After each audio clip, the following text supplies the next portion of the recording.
you guys can test for yourself is that the thing that's going to help a person who I'm working with or who you're coaching is a realization, an insight into who they really are. And when I say an insight, I mean something experiential into who they really are and where their experience is coming from.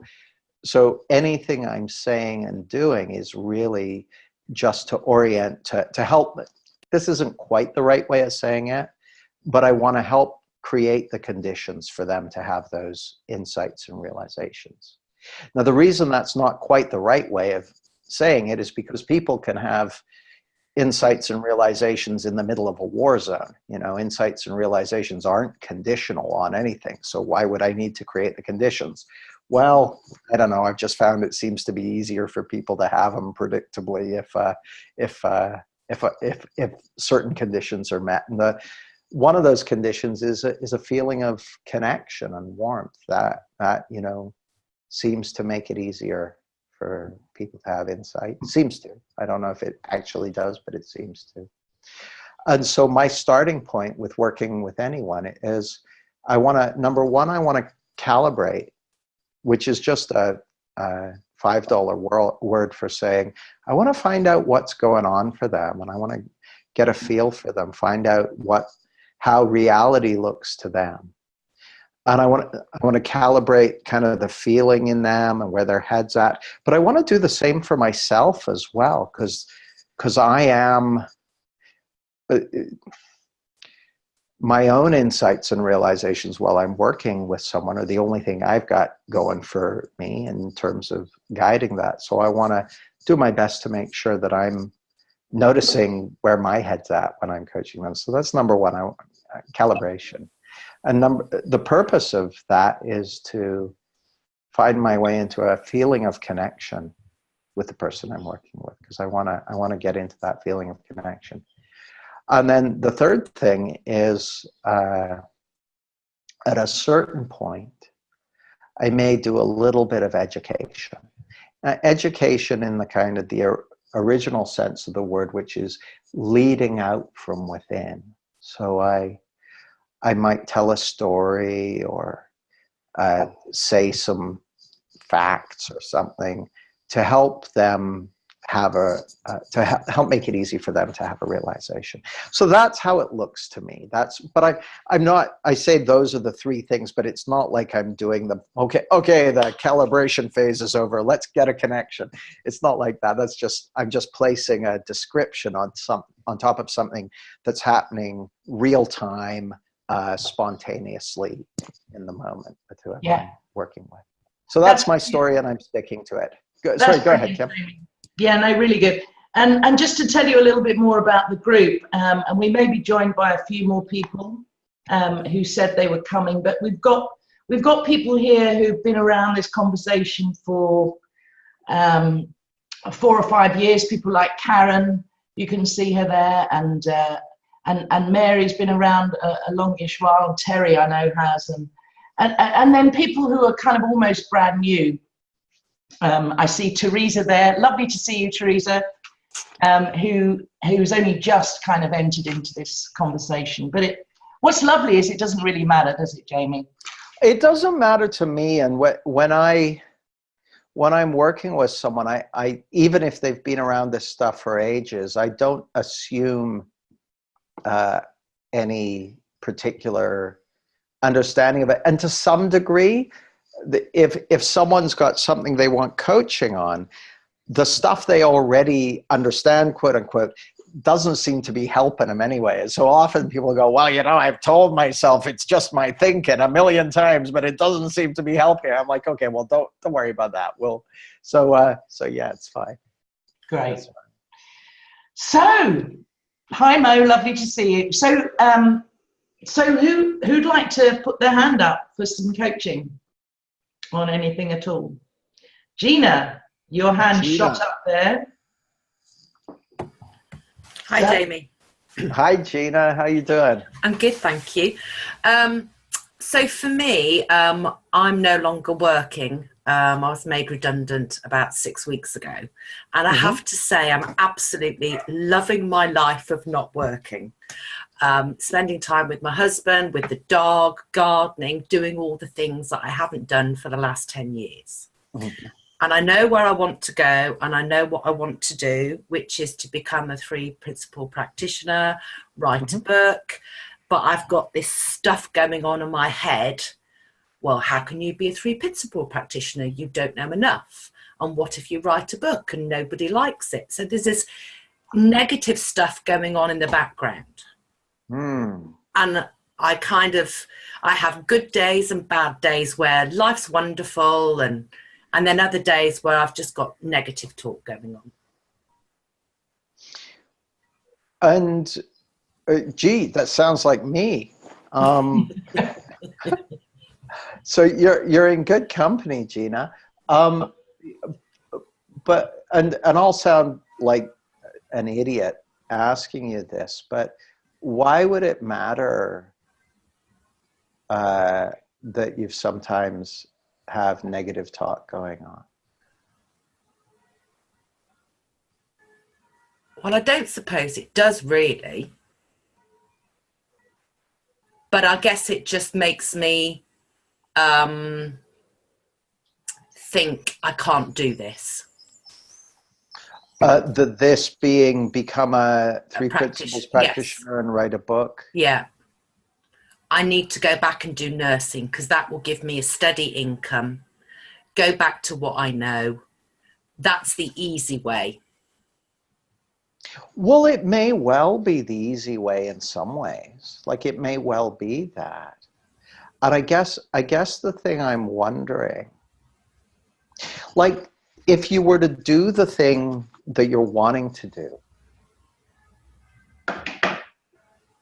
how would you know it had worked? If I was getting good results with clients and getting a reasonable income and a book that was popular. Oh, right. So for this to be a good move, the book has to be popular? Oh, yeah. How will you know it's popular? If it was bought, if people were reading it and saying it was good and funny and entertaining and useful.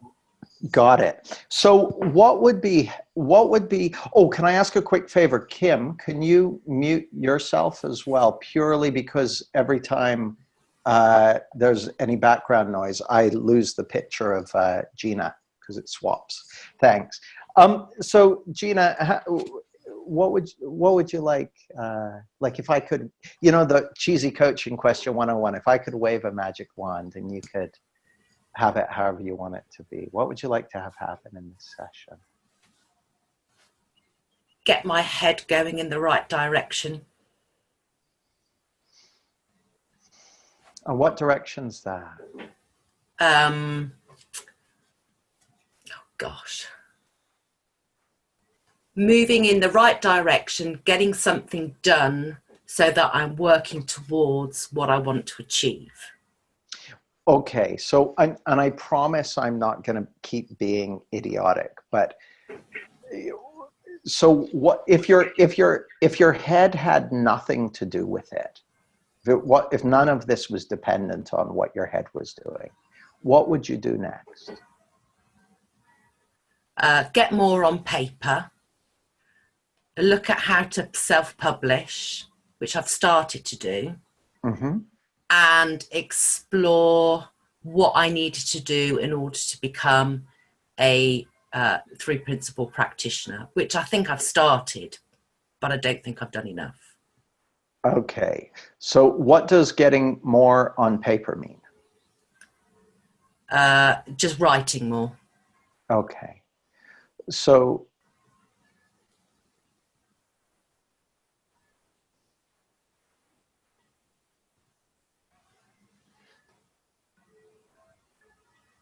here's the interesting thing to me, Gina. It sounds like the things that you need to do are things that you're already doing. Yeah, I think I'm a bit impatient. Oh, okay. Well, I understand that. So, I'm going to ask you again, if I could wave that magic wand and you come out of this session with everything the way you want it to be, how would you know it had worked? How would I know? How would you know it had worked? The magic wand had worked. I would be doing more. I would be writing something on a regular basis. I would be reading more about the 3 principles. I suppose at the moment I'm a bit in limbo because I've allowed myself to enjoy time off that I haven't had for such a long time. Yeah. Well, I like the sound of that. But also I'm very much, I should be doing something. Yeah, well, now that's the kind of thing I'm picking up. Like, you know that thing of I should be doing something? Yeah. It sounds to me like that kind of instruction. Let's call it an instruction. So you've got like an instruction in your head which has been going, oh, I should be doing something.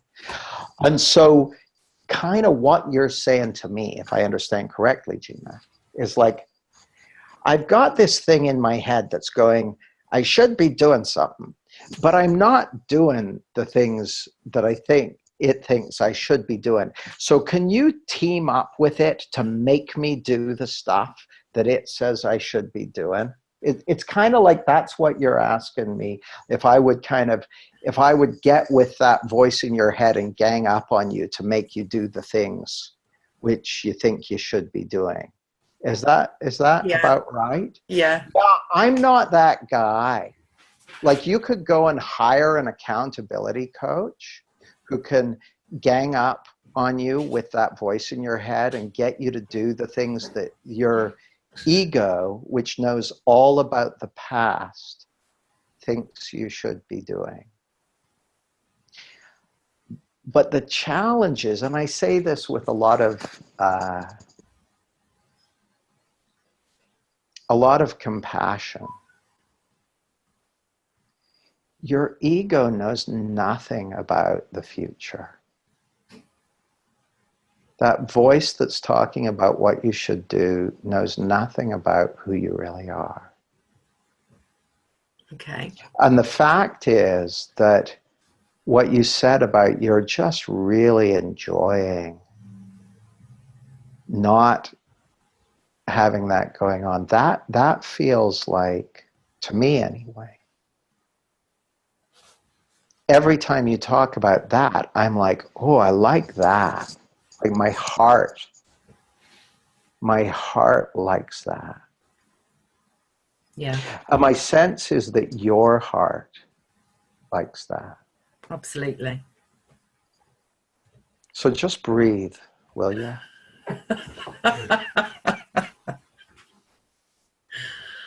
Yes. Breathe.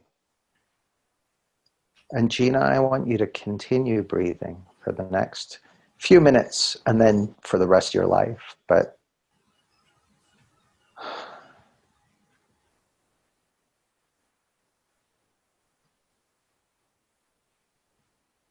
see, I can feel you now. And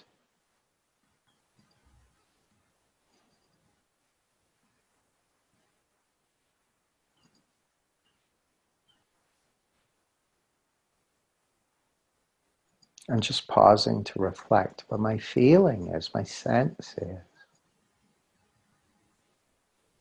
that this time that you're taking for yourself,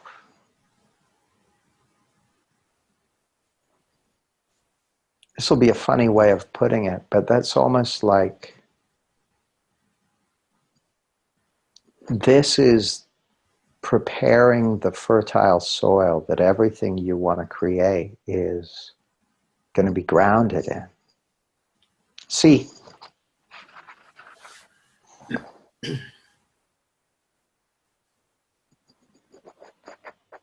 if you can't allow yourself to enjoy this, how are you going to allow yourself to enjoy something a year down the road?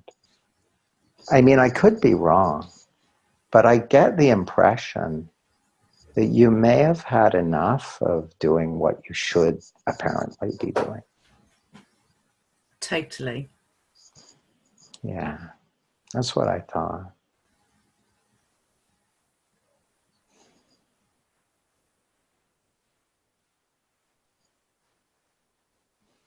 So here's what I'm going to do, Gina, if it's okay with you. I want to just talk to the rest of the guys for a minute and just put you on mute and then come back to you in a few minutes. Okay.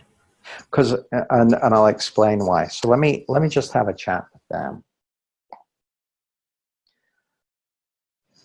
So guys, at first when I was working with Gina, I was kind of like, so what's going on here? And then I kind of got that. I just kind of picked up on this deeper feeling of the beauty of the life she's been able to enjoy for the last little while. And then this kind of just sense of something else trying to come in over the top of it and kind of get control and all that sort of stuff. And I don't know what the right next steps are for Gina and that sort of thing. I really don't. But I know that it's far more likely to come from that place of something wholesome and true and nourishing and all of that than it is to come from all those ideas about what she should be doing. Now, it's useful to be able to plan things and to be able to count on yourself to do what you need to do and that sort of thing. There's nothing wrong with that. But I could, as I asked lots of questions to find out what was going on, I could feel that there was already a deep kind of wisdom and intelligence at play in Gina's life. And the last thing I want to do is start trying to whip that into shape. Like I remember I watched this documentary about the singer-songwriter Leonard Cohen. And the documentary was with a whole bunch of other artists who had been really inspired and moved by Cohen's work. And so they were being interviewed about the impact he'd had on them and performing some of his songs. And then it was intercut with clips of interview with Leonard Cohen. It was this really fascinating movie. And at one point, Cohen, who was, I think, had become a Buddhist later in life, he said, life got a lot better when I stopped expecting to win.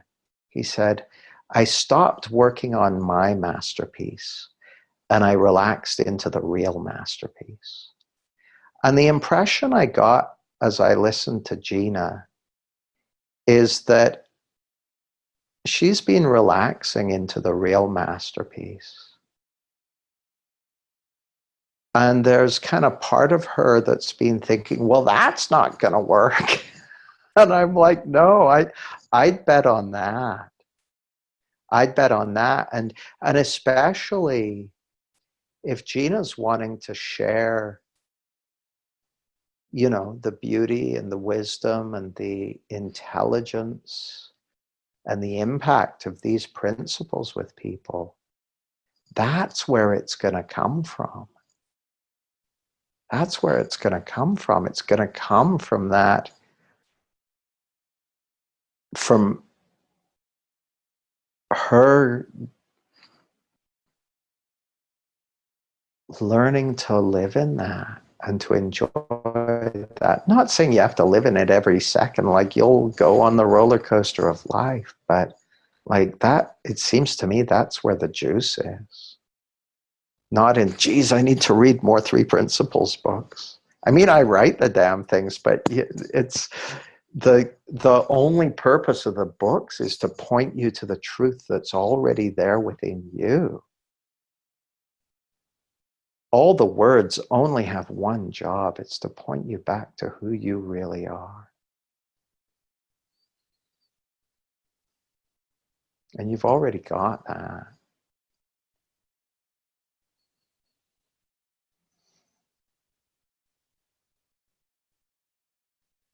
So Gina, if it's okay with you, what I'd love to do actually is coach someone else and then circle back to you towards the end of the call. Would that be okay with you? Are you okay to just hang out here and really enjoy yourself, enjoying everyone else? Great. So does anyone have any questions for me in this?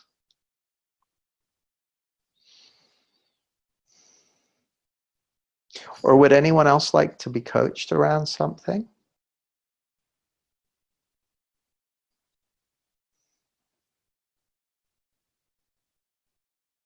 Well, in that case, I'm going to have a drink of water.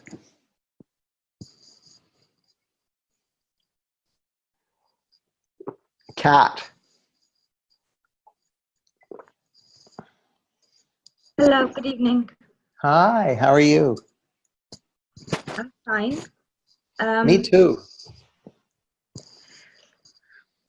I'm very glad to join this call because I'm very curious on the coaching, which I'm just starting to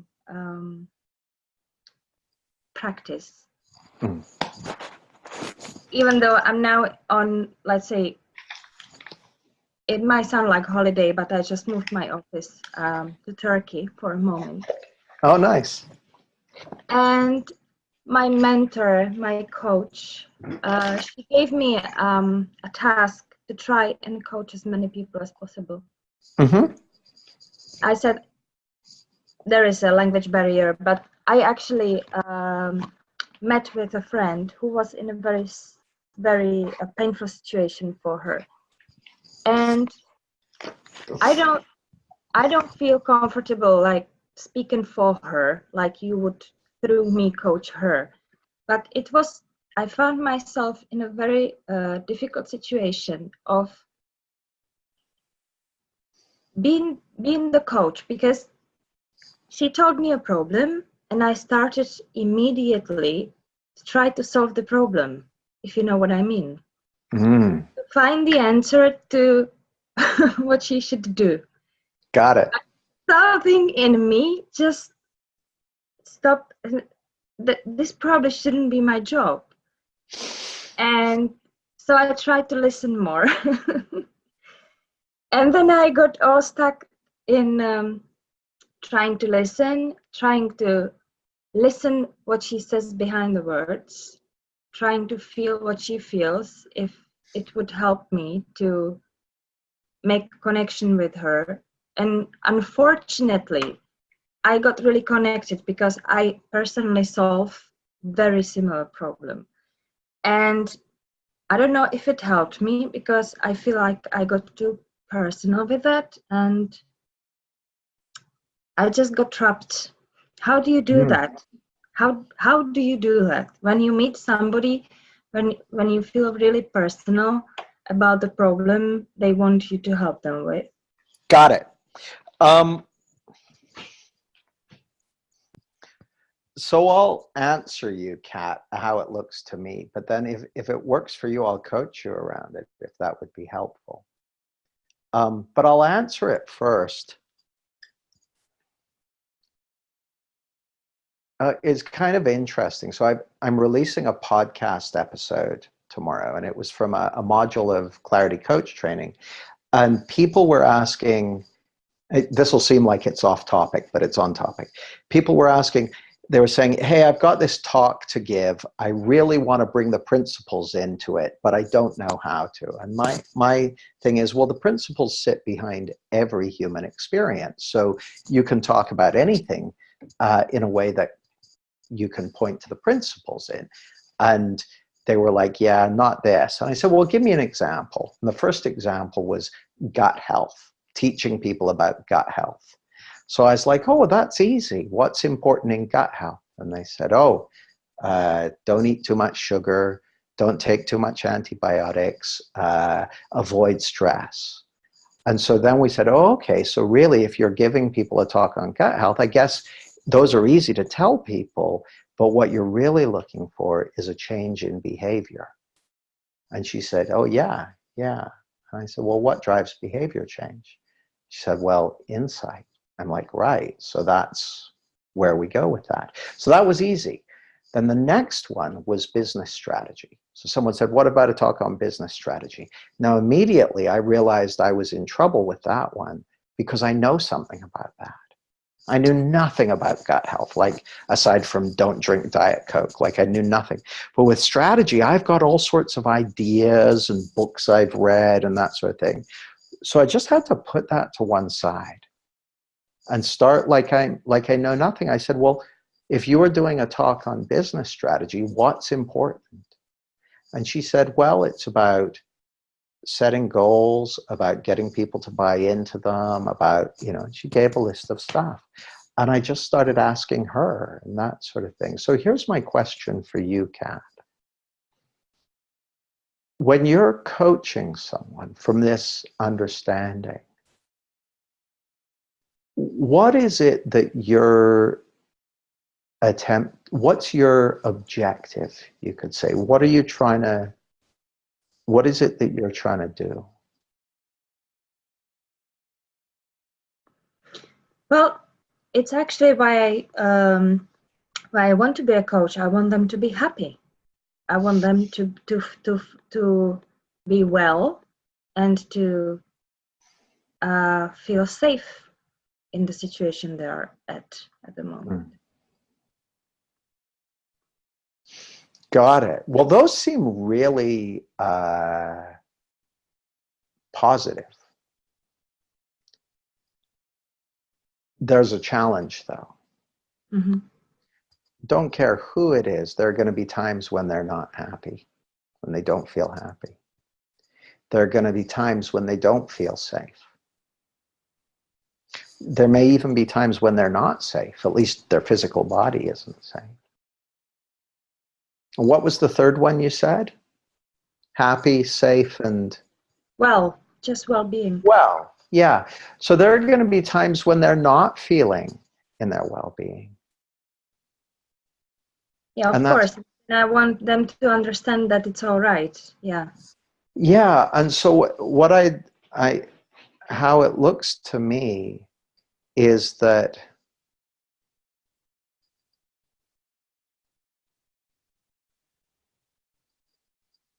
it really helps to be crystal clear on what your objective is.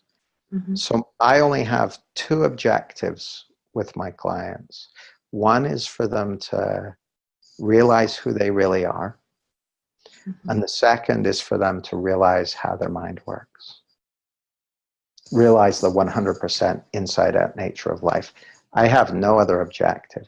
Now, I happen to know that if they see both those things, they're probably going to experience more happiness, more well-being, more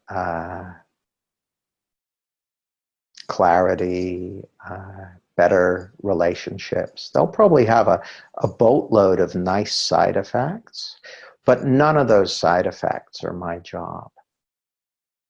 It's why I was speaking to a client earlier today, and basically their biggest fear was that they might become a bag lady. You know what a bag lady is? Not really. Not okay. A bag lady is a colloquialism for a homeless woman who has a shopping cart. Okay. And she wanted reassurance that that wasn't going to happen to her. Okay. Mm-hmm. So I said to her, "Oh, I don't know. That could happen. Like, I want to be honest. That could happen. That happens to people. Not that many people, but it does happen." I said, "But that's not the issue." She said, "It's not." I said, "No, the issue is you don't think you'd be able to handle it. And you can handle it. You're resilient. You have that source of resilience and well-being right there within you, at the core of your nature. So here's my question for you, Kat.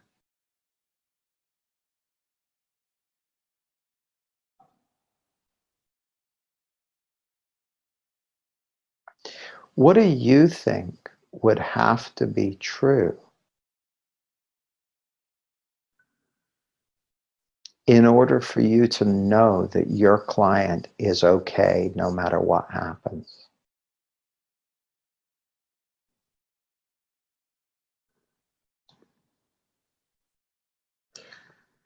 Well, I would have to feel that they feel like I felt after having this lovely coming home one-on-one coaching with Kim. But how do I know it that they feel the same? I can't. So I love what you've said. Now let me ask you this. See, it seems to me that when you had that beautiful feeling with Kim, the reason you had that was because you had realized something that's true. You may or may not have been able to put it into words, but you saw something that's true about you and about life. Now, is that correct? yeah. Okay, so I'm going to take it one step further. I'm going to suggest that you not only saw something that's true about you and about life, I believe you saw something that is a spiritual fact, something that's true for all of humanity. Definitely. Yeah, I knew you would. And with us, when you see a spiritual fact, it's not like, well, maybe. It's like, no, yeah, right? Now, I remember when that happened for me. It was 9 years ago. And I had been sharing this understanding as I saw it then, which was hardly at all, with a group of my buddies. I'd seen some stuff which had helped me out. And I was sharing it with a group of my buddies, and then we listened to a Sid Banks recording, and I had this sudden insight, and I was like, and I suddenly knew, it came with a beautiful feeling, I knew, oh, the fact that a person can even see or hear or perceive anything means they have this well-being within them. And I know that like I know my name. And my sense is, Kat, you do too.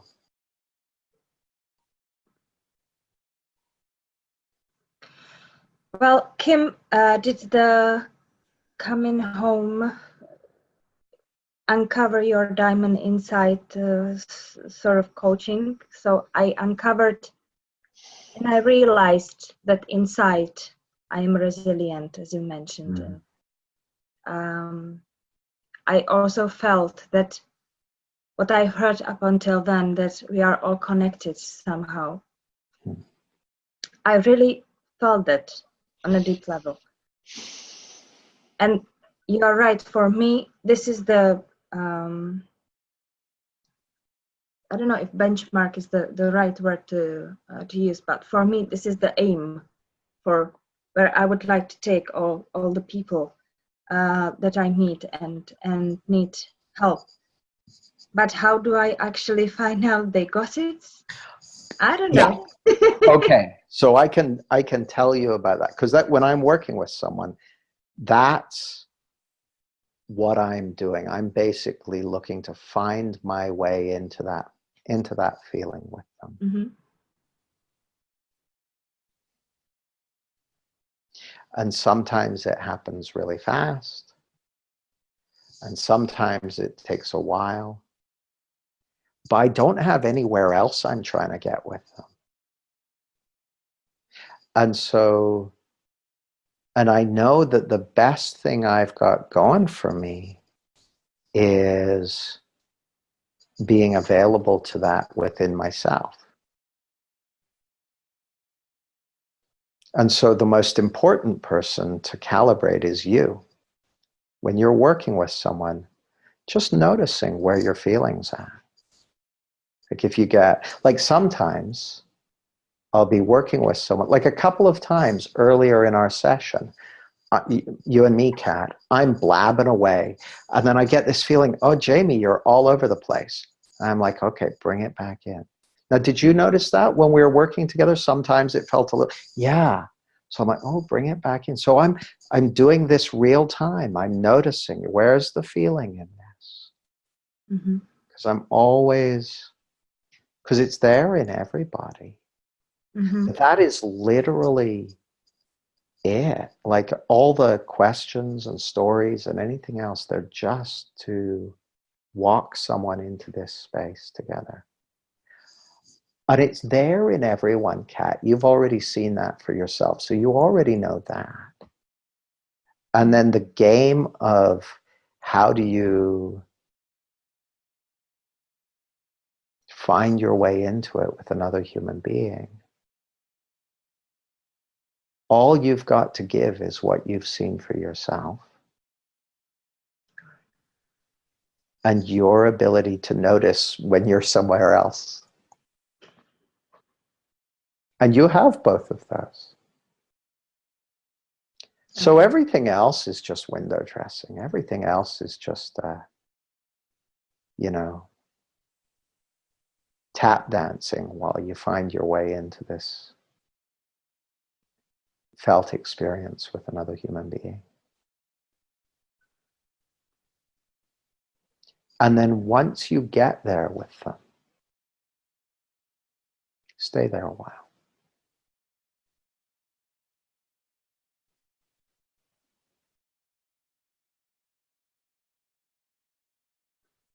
And here's what you'll notice, Kat. Sometimes you'll find your way there with a client, and they'll touch that space within themselves, and then they'll try and jump out of it. They'll say, this is the best I felt in, I don't remember how long, like I haven't felt this good in years. And then they'll immediately try and go somewhere else. You go, whoa, whoa, whoa, let's stay.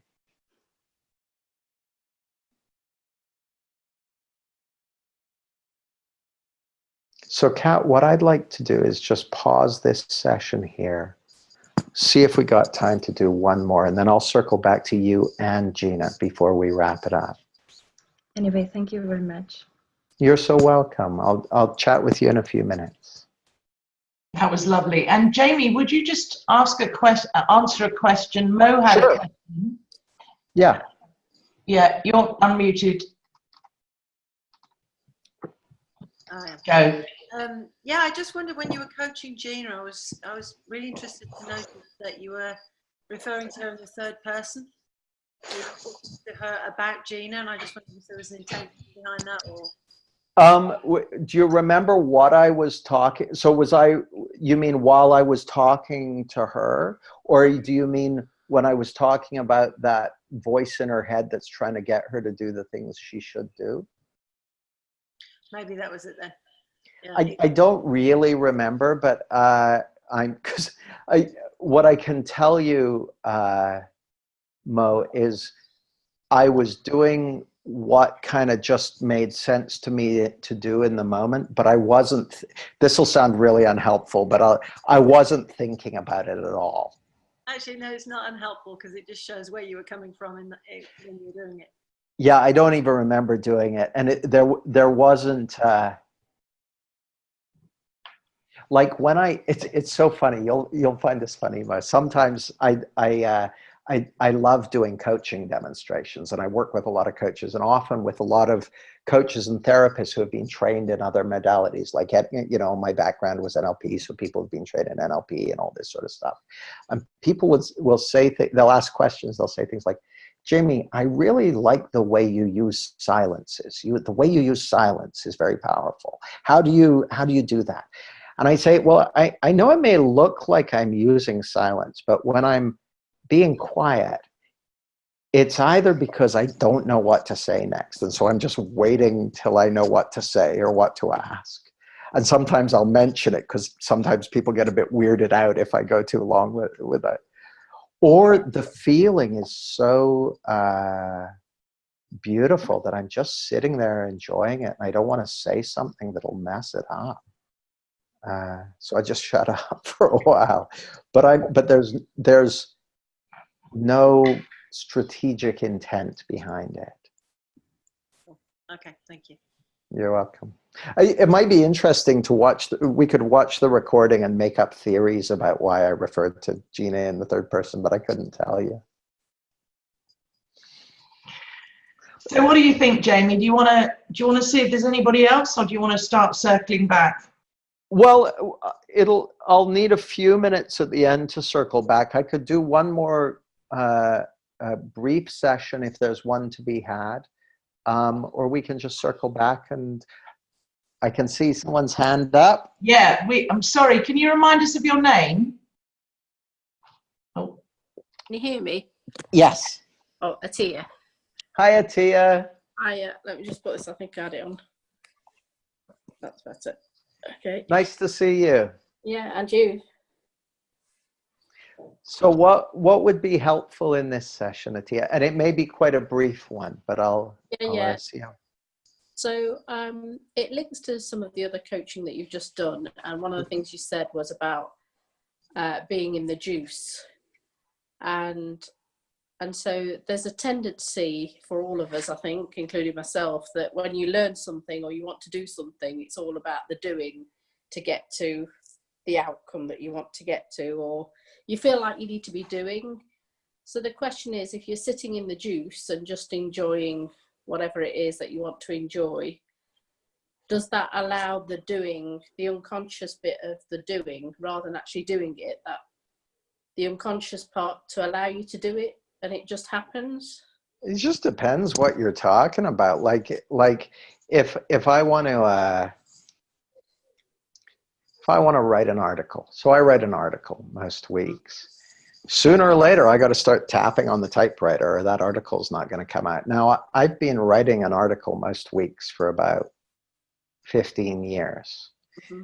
And many times I didn't feel like doing it. But the thing is, Atia, I don't believe that I need to feel any particular way to do something.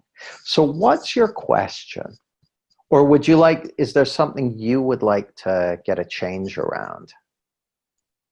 So similar to Gina, I'm on a journey where potentially contract will end, job contract will end. So I've been pursuing tapping into different types of creativity.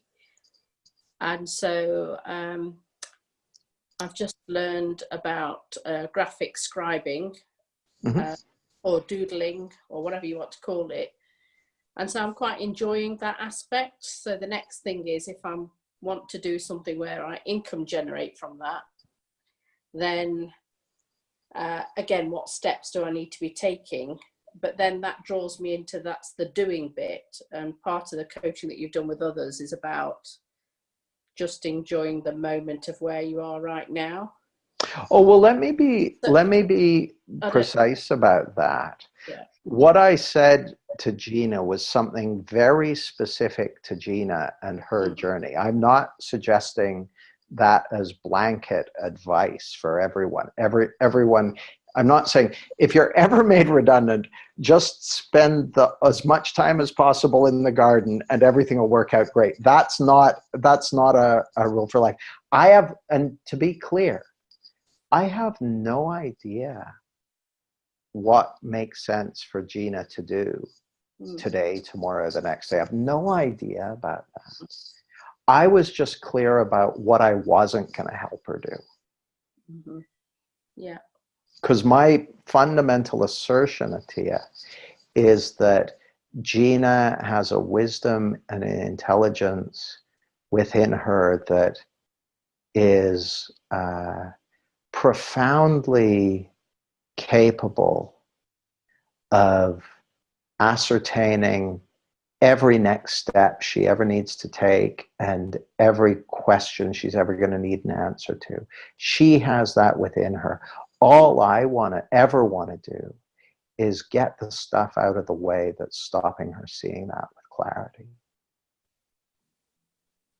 So I'm not prescribing, don't do anything. That's not that, if you were to follow me around for a week, you'd see me doing a bunch of stuff. Like, I'm running a company and I'm coaching people and we've got training programs running every weekend. Well, those people wouldn't show up if we hadn't done stuff to let them know about the program and that sort of thing. So what would you love to have happen, Tia? So there's something about the wisdom within, and we all have the capacity to we all have our own wisdom within us. Mm-hmm. I suppose I'm looking for what's the right way, knowing that there's that word around not being the doing person, being the being person. Yeah, I think when people say that, I think I know what they're talking about. But if you think that what that means is, geez, whatever you do, don't do anything, nothing much is going to happen, in my experience. Like I do stuff, and everyone I know who's creating things that they want to create, they do stuff. But here's the difference that I've seen, Atiya. When you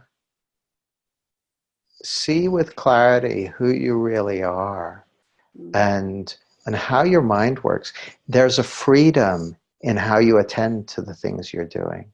And so can I tell you a little bit of my experience so far? Good. I found that in the past, I used to be much like that tiny slave driver that Gina's been letting live rent-free in her head. And so I would I have to, and if I wanted to do something, whether it was get fit or learn something or whatever, I would be like a slave driver on it. Must. And then I would get fed up with it because it was no fun. And so as I kind of readjusted to living with just a deeper connection to, see, often when I'm talking with people about connection, the experience of connection, what I'm talking about is not only your connection to other people, but your connection to who you really are and your connection to all of life. Like when we talk about wisdom, what we're really talking about is the fact that you're already connected to life as a whole, to all of life. So that's the wisdom and intelligence that's showing up in you moment to moment to moment. And so what I found for myself, Atiya, is that as you as you open to more of that in your experience, you find that there are rhythms and intuitions that you develop a respect for. I'll have a rest now. Oh, I'll keep going on this one. Oh, I'll read that. Oh, I'll do that. But it's not about having an injunction against doing anything. You can do stuff. It's fine. The thing that I used to be driven a lot by was an idea of I'll be happy when. I'll be happy once I've achieved this, or I'll be okay once I've done that, or once I've fixed this, or once I've created that. And that kind of drive has really lessened, but I can still, so it feels less like being driven like a slave driver and more like playing. More like going for it with something knowing that you're going to be okay no matter how it turns out. And, you know, it's okay to do stuff.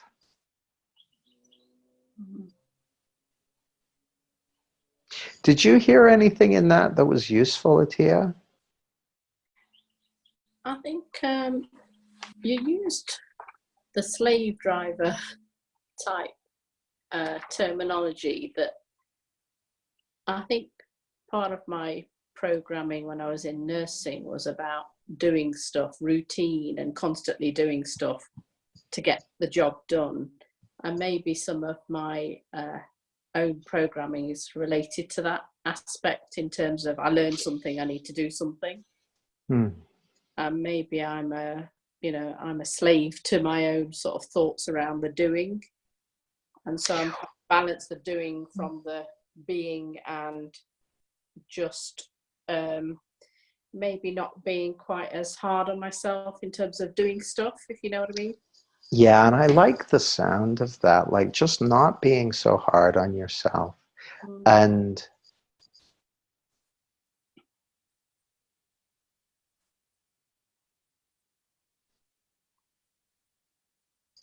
you know, it comes back to what I was talking to Kat about. The more that you can see for yourself that you actually already have this, you actually already are this. See, it's so interesting. So we do a retreat each year with Chip and Jan Chipman. We go over to Tenerife, and I spend the week before the retreat just hanging out with Chip and Jan, and it's really nice. And we just chill and don't do much at all, and travel around and drink coffees and have chats about things. So, and that way, by the time we start the retreat and all my clients arrive, we're in a very, very slowed down, kind of settled down space. And so we were leading the workshop, and at one point, Jan, who's a great mentor of mine, Jan says, she goes, you know, Sid used to say, it's a done deal. And then she smiled and she looked around, pleased. It's a done deal. And I was like, Jan and I were co-teaching at the time. I said, what does that even mean? What do you mean it's a done deal? And she thought about it, and she said, I guess what it means is you can trust that your true self is already beautiful and peaceful and resilient and secure and happy. And you always have been, and you always will be.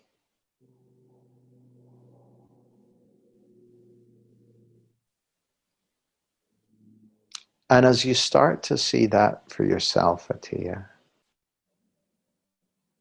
then you can do whatever you like. So I recognize we're nearly up at the hour, so I'm going to pause it there. I'm going to go back first to Kat and then to Gina, and then I'll pass it back to Kim. Okay, thank you. So thank you. Oh, you're so welcome. Kat, can I bring you back on? Yeah. Anything to report since our conversation? I was listening to what you were talking later on, and I just realized that you are completely right. I just need to remember, maybe put it down somewhere, that I need to bring my my clients to the two main things. And actually, I was already preparing a workshop earlier on today. And I just realized after you spoke to Athia that I'm preparing two different workshops, and they're both on exactly those topics that you talked about. So I have a good feeling that I'm on the right path. Beautiful. You know, Kat, I've listened to a lot of Sid Banks recordings, and he used to say over and over again, It's love and understanding. It's love and understanding. And to me, love, that's the essence of who we all are. That's your true self. And understanding, here's how it works. It's inside out. That's it. That's the wings on the plane. Love and understanding. Yeah, beautiful. I love the fact that you made it so simple that it totally seems manageable. Just love it. Thank you. You're so welcome. Lovely to meet you. Lovely to meet you too. Gina, how you doing? Your microphone, Oh, there we sorry. go. I think I've realised it's okay to relax. And That's a chill. good thing to realize. And not have a list or a prescription of things that you have to do if it's not coming from a good place. That from the chilled place, the doing will come, but it's the right thing. So I feel good. Yeah. Good for you. Thank you. Oh, you're so welcome. It's been lovely to meet you all and to have this time together. It's gone in a flash. It would be great to have some more time, but I want to be respectful of everyone's time. And yeah, just thank you for a lovely hour. Thank you. Do we do anything now? I noticed Kim's photograph is up, because I can take questions until Kim comes back if you like. Anyone got any questions either about the coaching I was doing or this understanding or about who cuts my hair? Anything? Yeah, go ahead, Mo. You mentioned you've listened to a lot of Sid Banks recordings. Yeah. Any particular resource you want to point us in the direction of? All Sid Banks recordings. Just anything. Anything. Like I love the Hawaii lectures. I love the Long Beach lectures. I love the Washington lectures. I love all the old recordings that you can get your hands on. And it's funny. I was interviewing Jan Chipman one day for the people on my Clarity Coach training, doing an interview with her, and she was then demonstrating some coaching. And she happened to mention that she listens to Sid's recordings regularly. Like most days, she listens to Sid's recordings or reads a book. And she said, I really love doing that. And she said, and the reason I love those recordings so much is it's not so much about what Sid's saying. She said, he just points relentlessly back in the direction of who you really are. She said, when I listen to Sid, it just makes it easier for you to listen to your true self. So yeah, I would recommend Sid's recordings to anyone. Kim's messaging us. I think it's probably time for us to hang up, but I'll take one more quick question, and then we'll, if it's out there, and then we'll call it a night. Any more for any more? All right. Thanks, guys. Lovely to connect with you all. Bye. Thank you very much. Bye. Thank you.